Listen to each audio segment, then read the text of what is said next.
नमस्कार, मैं हूं सुमति और आप देख रहे हैं एएस न्यूज। कहते हैं ग्रहों की चाल आपके जीवन की दिशा बदल देती है। आपके भविष्य में होने वाली गूढ़ समस्याओं को ग्रहों की चाल बदलती है। नक्षत्रों का प्रभाव हमारे रोजमर्रा के जीवन पे पड़ता है, इसके साथ साथ हमारी देश दुनिया सभी पे पड़ता है। आज हम आपकी मुलाकात करा रहे हैं, एक महान विभूति से करा रहे हैं जिन्होंने अपनी इस यात्रा में ग्रहों और नक्षत्रों पे बहुत सारा काम किया है। बहुत स्वागत करते हैं नरेश शर्मा जी का और जानते हैं उनसे उनकी ही जवानी इस रहस्यों के बारे में। बहुत बहुत स्वागत है नरेश जी आपका। नमस्कार। नरेश जी, सबसे पहले तो मैं ये जानना चाहूंगी और मेरे दर्शक भी जानना चाहेंगे कि ग्रहों की जो दशा है और नक्षत्रों की जो चाल है वो हमारे जीवन को कैसे कैसे हमारे जीवन को परिवर्तित करती है। सबसे पहले तो एएस न्यूज चैनल के सभी श्रोताओं के लिए नमस्कार और धन्यवाद सुमति जी। आपने बहुत ही अच्छा एक समसामयिक क्वेश्चन पूछा है और ऐसे समय में पूछा है जब ज्योतिष के बारे में दुनिया भर की भ्रांतियां फैली हुई हैं जी। यदि हम साइंस के स्टूडेंट हैं बिल्कुल, तो हम समझ सकते हैं कि प्रत्येक कण अपने फोर्स के द्वारा दूसरे कण को प्रभावित करता है। बिल्कुल। तो ब्रह्मांड के ये ग्रह ये तो कण नहीं महाकण हैं जी। तो यत पिंडे तत् ब्रह्मांडे के नियम के अंतर्गत ब्रह्मांड का प्रत्येक पिंड हम लोगों को प्रभावित करने की क्षमता रखता है जी। ठीक है ना। जड़त्व आघूर्णन नियम के अनुसार, आइंस्टीन के रिलेटिविटी रूल्स के अनुसार बिल्कुल प्रत्येक चीज सापेक्ष है।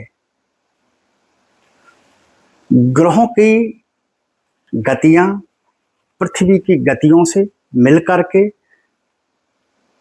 जो एक फोर्स जनरेट करती है, उस फोर्स के तहत ही ब्रह्मांड का प्रत्येक जीव प्रत्येक प्राणी प्रभावित हो। जैसा कि मुझे लोगों ने बताया आप एक साइंस स्टूडेंट हैं।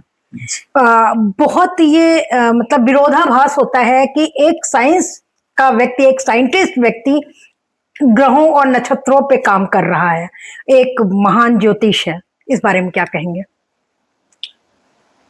ज्योतिष अपने आप में एक विज्ञान साइंस है जी। ठीक है ना जी।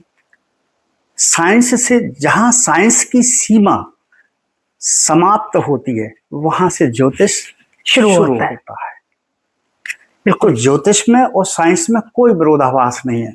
मैं आपकी जानकारी के लिए बता दूं कि जितने भी बड़े बड़े रिसर्चर्स हुए हैं, जितने बड़े बड़े साइंटिस्ट हुए हैं, उन्होंने कहीं ना कहीं ज्योतिष का अपने उन रिसर्च में यूज किया हुआ है।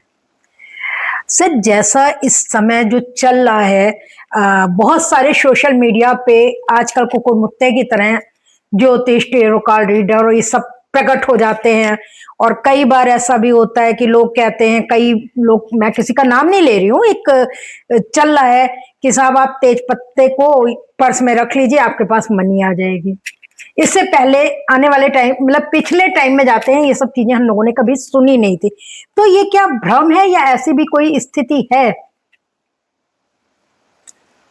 मैंने अभी कहा यत पिंडे तत् ब्रह्मांडे।